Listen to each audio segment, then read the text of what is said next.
I'm as ready as I'll ever be. Yeah. Ready. Which means not at all. I haven't even douched yet. Hey, oh. Can we not say that? I mean, we can. I just wasn't expecting that. I'm sorry. No, can always rely on you for a good cold open. My cold opening? Yeah. Yeah.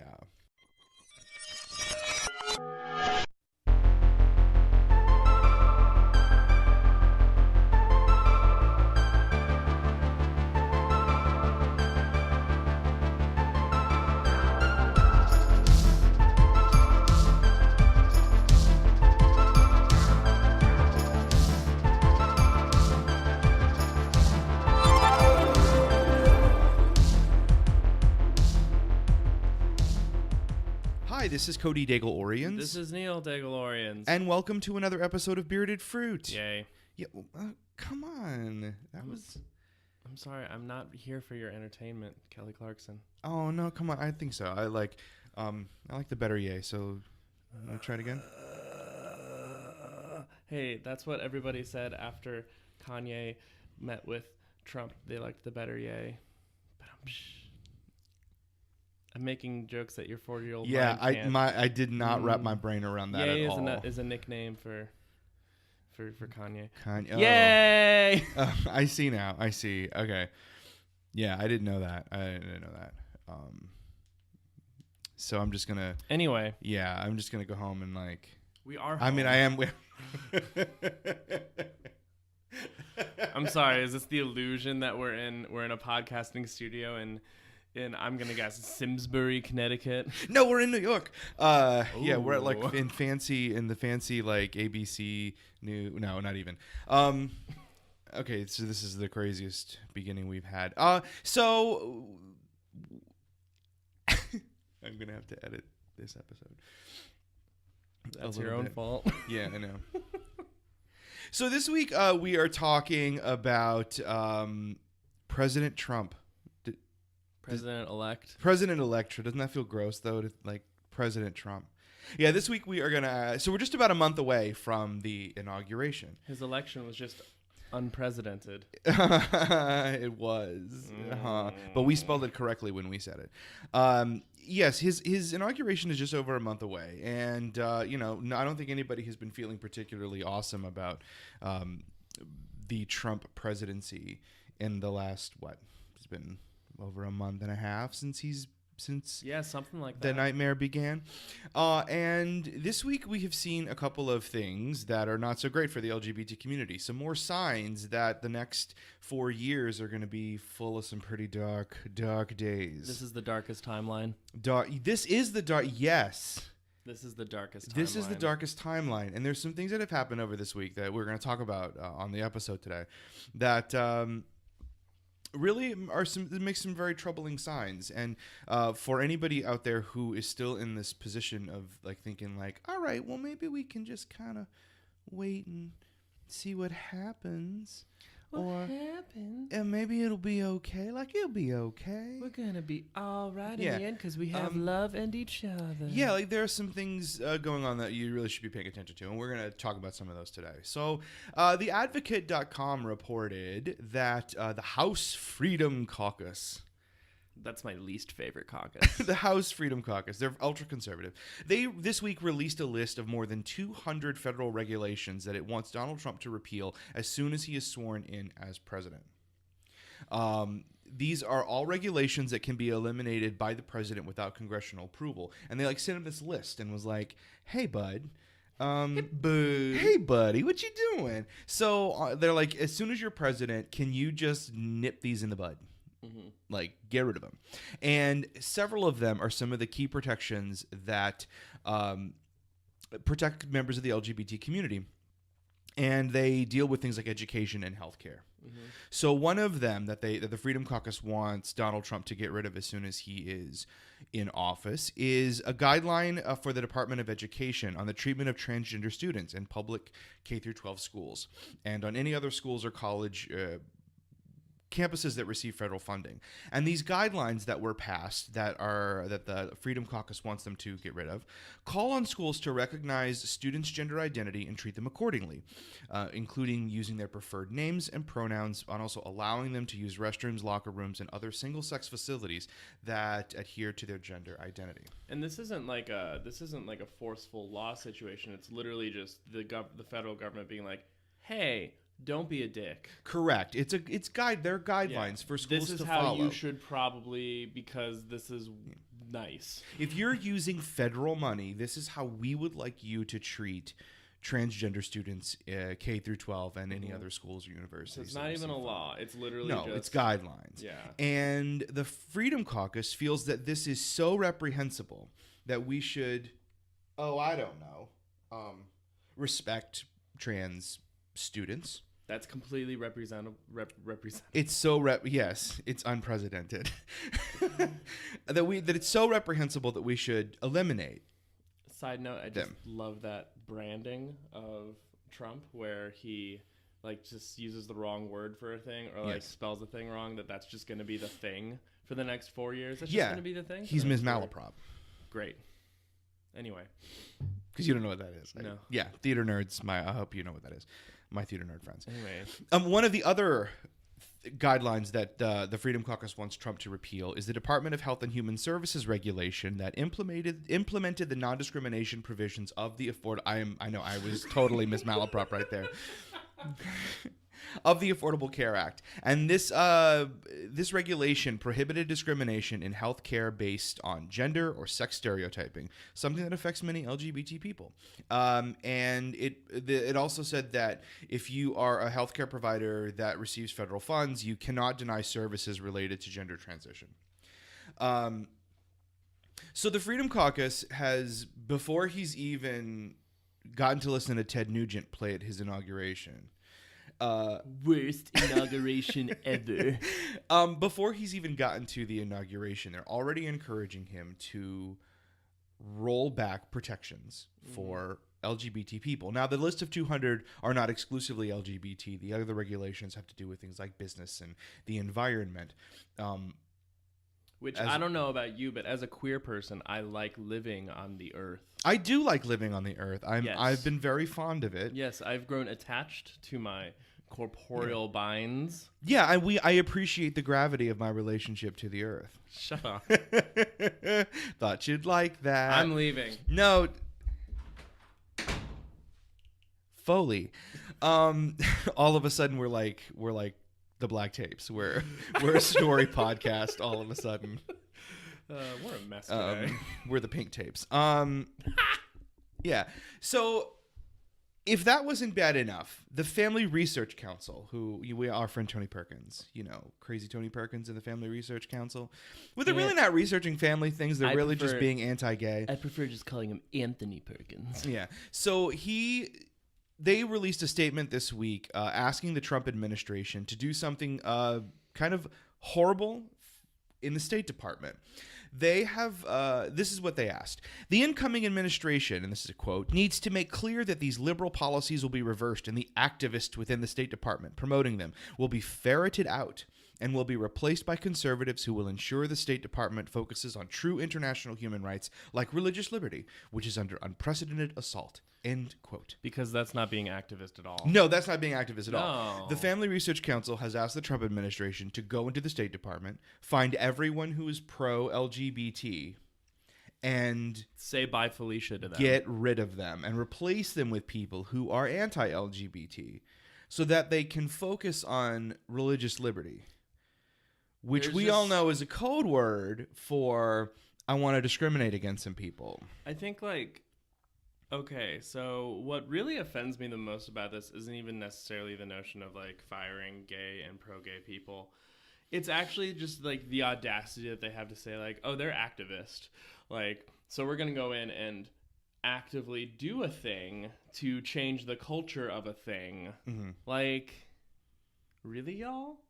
Do you really hate the fact that we can be happy and married together so much that you want to fire and get rid of the livelihoods of I'm assuming hundreds, if not thousands of people. Mm-hmm. You really hate us that much? And yes, they do. And that's they the thing. do. And the thing is that they, like, with anybody who believes in this kind of stuff, like, they have this, like, really Midwestern, like, value sense that pisses me off, where it's like they think they're the ones who are being wronged, so they're just going to come back with it with like an eye for an eye type situation, where it's like, oh, well, if you guys are going to be happy just simply existing, we're going to take away your housing. Yeah. Like, that's not equal, for starters. Right.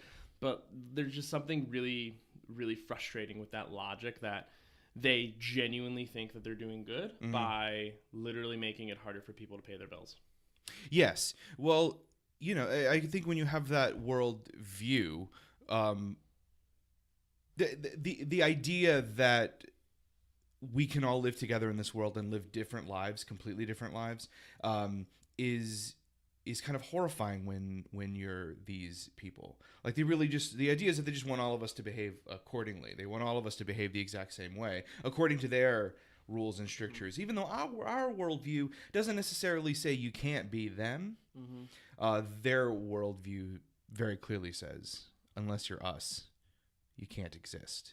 And that's the thing that frustrates me too, with, like, not to get too personal, but, like, when it comes to some issues that I face, like I've been in situations where people close to me are telling me to be tolerant of another person, when that requires me to accept their dehumanization of me. Correct. And that's not okay. And me being offended and insulted by that is somehow me not being tolerant of their view that I am an inferior human being to them. Right.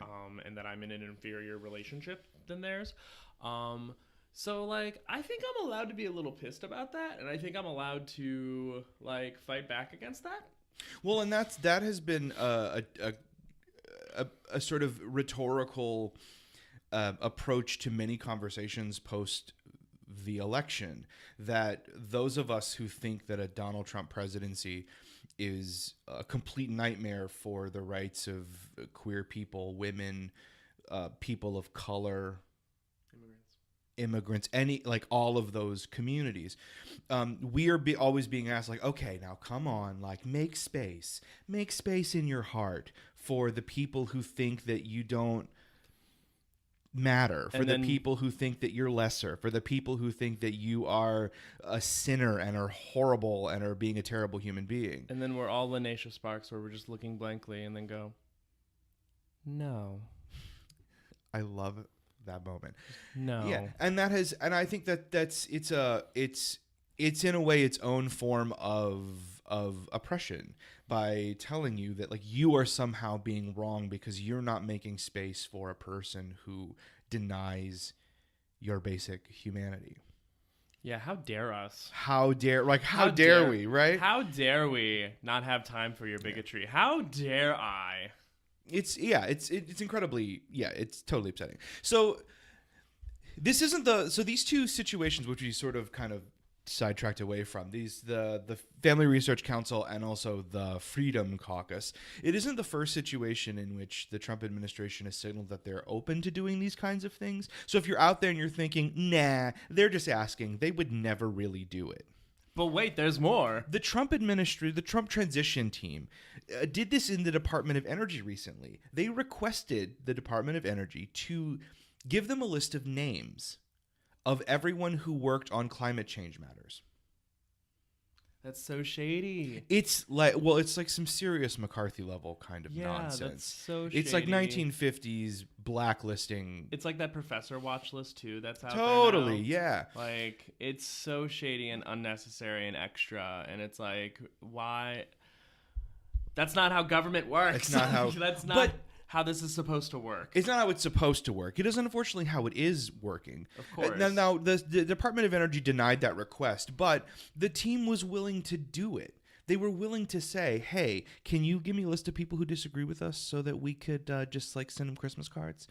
Their Christmas cards all mysteriously had pink slips in them. Mysteriously. Yeah, I thought it was going to be a gift card to Barnes & Noble. I was no, mistaken. No, not at all. So basically all of this is really just a way to kind of introduce a conversation about being in this moment post-election. And I know that for a lot of people, the anger and the terror and the nightmare of that election night has faded a little bit. We've sort of returned to our lives, especially because we've now had the holidays and those things. And people are maybe are sort of sitting back and going, well, maybe, maybe this won't be the worst thing ever. Look at right? these stocking stuffers I got. Yeah, there's this feeling that the incoming administration, we might be able to, maybe we'll be okay. Maybe he won't be so bad. Maybe this won't be the worst thing ever. Yet I think that's really foolhardy. Mm-hmm. It's a very foolish way of kind of dealing with this particular moment. I think that we're looking at not just these things, but like this week also, the religious discrimination bill was reintroduced in Congress, which would allow people to use religious freedom as a means of discriminating against anyone, but particularly it's terribly detrimental for LGBT people. A doctor could refuse to treat a trans patient. An apartment could be refused to you because of your partner or your husband or just your sexuality in general or your gender presentation. And Salon did a very interesting op-ed about that, the reintroduction of that bill, and they compared it to the situation that happened in North Carolina. That when the religious freedom bill in North Carolina passed, what was very impactful in that particular moment was corporations. Were corporations who stood up and said, no, we're not gonna bring money to your state. We're gonna take money out of your state. We're not gonna bring our businesses there. We're not gonna bring our huge events there because you have this legislation which we find reprehensible, and that really turned the tide against that legislation. And with this op-ed in Salon brought up, which I thought was really interesting, is that at a national level, there's a real problem there, because on a national level, where are they going to take their money? Like, where are they going to go? Canada. Yeah, places like PayPal and Amazon can't say, well, we're going to take our money out of the United States. Mm-hmm. That just literally can't happen. So the corporate activism that could undo things like the North Carolina anti-LGBT law aren't going to be effective in this large sense. The only thing that corporations can do, if they're willing to do it, is just be louder about their own personal policies. Mm-hmm. Yeah. All they can do is just be louder about the fact that they're a non-discriminating workplace, and all they can do is be louder about the fact that they will help their people find housing that is safe. Like, all they can do is be louder about that, which, I mean, could be effective. I mean, we could potentially see, if they take the gusto that they did in North Carolina, we could potentially see like CEOs of Microsoft and Google and PayPal and all that going to Congress to testify and be like, y'all are idiots, and here's why. This is what we did in North Carolina, and though we can't necessarily do that at the same scale here, that's not going to stop us from doing something. Yeah. So I mean, like, there's something that can be done, and I think like what's most important about all this going forward is that, especially people with conservative legislators, we need to be contacting them. We need to be consistently contacting them about the fact that the last 3 Department of Energy heads have had PhDs and like have been responsible in their field, and now there's just like Rick Perry, who barely got a college education. Yeah. Like, we have his transcripts. He like got a D in a class called Meats or something like that. How do you get a D in a class called Meats? I would never get a D in that class. I get a D in that class all the time.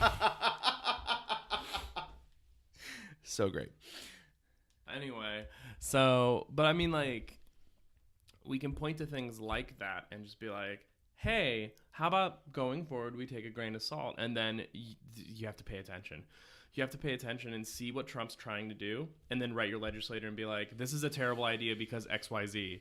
Like, this will actually affect me or constituent in this very tangible way, so please don't support him. This is especially important for people with conservative legislators because, like, conservatives are people too, you know, which means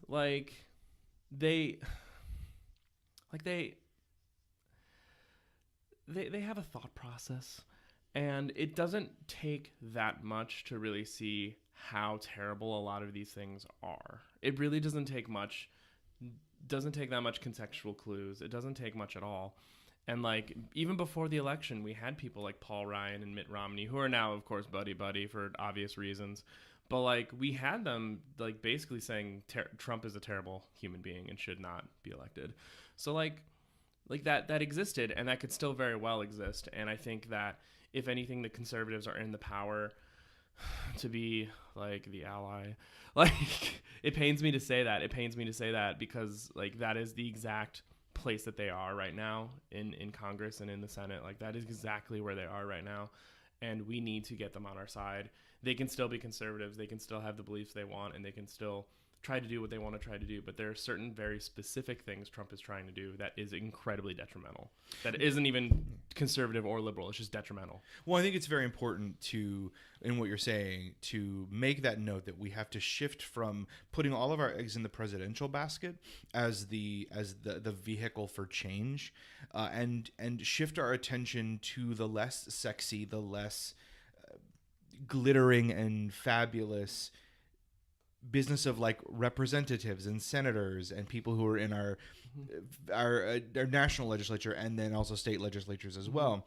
Those people will actually be impacting laws that are going to get made and passed. And so the energy that we poured into having the conversations and doing the work and going out and getting people to vote for the presidential election has to, one, be maintained. I agree. You got to stay in paying attention. And I don't think losing anger is a good thing for us right now. Like we have to remember to be as angry as we were when he won. But to take that anger and channel it into very determinedly lobbying these representatives to not do the things that crazy people like that fucking Family Research Council are asking the administration to do. Because I think if we've seen anything about Trump in just the month and a half that he has been the president-elect, that he's really content to make other people happy and make sure that other people like him. So he's really content, the people who kind of put him there, to do things that are like, yeah, sure, no problem. I don't really care about that. So yeah, you can have that. We'll do that. No big deal. He's not really interested in the real repercussions to particularly marginalized people at all. And we can definitely do that. Putting the pressure on representatives, saying that we're displeased with their work when we have conservative ones. Like, we don't have that situation now. Yeah. Because we live in a cute little blue state. I think it's still fair for us to mail our constituents from back home, though. No, absolutely. And like that goes for anybody who's displaced or living somewhere where they weren't originally from. I mean, like so in Omaha we had Omaha is the only place in Nebraska that has equal protections based on gender identity, expression, and sexuality. And the way that we got that, a lot of the way that we got that is we focused on specifically young people not returning to Omaha and young people leaving Nebraska, and because of the fact that it's not safe. Because of the fact that there are better places to get just as good, if not better, jobs that also protect them. And that's something that we like totally pounded on. And that's something that we as people who are from conservative states have that like little extra leverage where it's like we don't currently live there anymore, but we could. And like there's a lot of people who would be really happy if we did, but there are very, very strong reasons why we are currently in the mindset of never returning. And you could make your state benefit from me because I'm pretty cool, you're pretty cool, we're pretty cool. Yeah. And we also, stimulate your economy, daddy. Oh, geez. Well, but I think you make a good point. When we look at the popular vote, Clinton is up by 3 million votes, something ridiculous like that from the metropolitan areas and from blue places in the country. I think it's very reasonable to expect that a good number of those 3 million votes that now don't count because of the Electoral College come from people who grew up in parts of the country that elected Trump president. And I think it's a lovely idea that those of us who left those places and who aren't planning to go back to them because they don't provide the same kind of protections or opportunities that the places we live in now do, to make sure the people running those states and those places know this is why we're not coming back, and this is why. I do appreciate that I live in a place where I don't have to worry about it right now. Connecticut, it's happy and liberal. Yay Connecticut. It's problematic, but yeah, we're working on it. But it's good. I'm glad that I don't have to worry about Louisiana politics and the disastrous things that can occur to people who are queer there, or people who are people of color, or women, or immigrants there. Like I'm glad I don't have to worry about it. But I'm gonna take that to heart. You're right. Like, I should make sure that the people there know there's a reason I'm not coming back, and I would never consider coming back because of you. It's all because of you. Yeah. I think that's a really great idea. Speaking of the Electoral College, we'll find out if all of this is moot tomorrow. Who knows? So that's pretty much it for this week's episode. But there is something fun that I want to make sure that we put out there. So we are working on some upcoming episodes. One of the episodes that we're going to be working on is one that's all about app culture and life on the apps. Oh, is this a thing that we're doing? This is a thing that we're doing. That you're just now telling me? Yep. Okay. Absolutely. So there's a way for you to participate in the episode. So if you want to be part of our episode about life on the apps and app culture, if you have a really good story about something crazy that happened to you on Grindr or Growler or Scruff or, help me out, Tinder or OkCupid or Recon or Jacked or Adam for Adam or any of the millions that Chris has on his phone at any given moment. Christiani, we called you out. Whoa, I wasn't going to say his last name. Whoa. I was being nice. He knows that we love him. We do love you.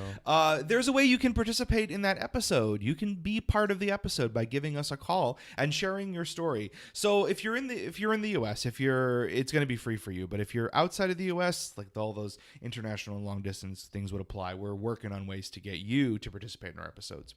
But if you are in the US and want to call and leave us a fun, sad, trenchant story, whatever you've got about life on those apps, you can call us and leave your story, and you might be able to hear it on an upcoming episode.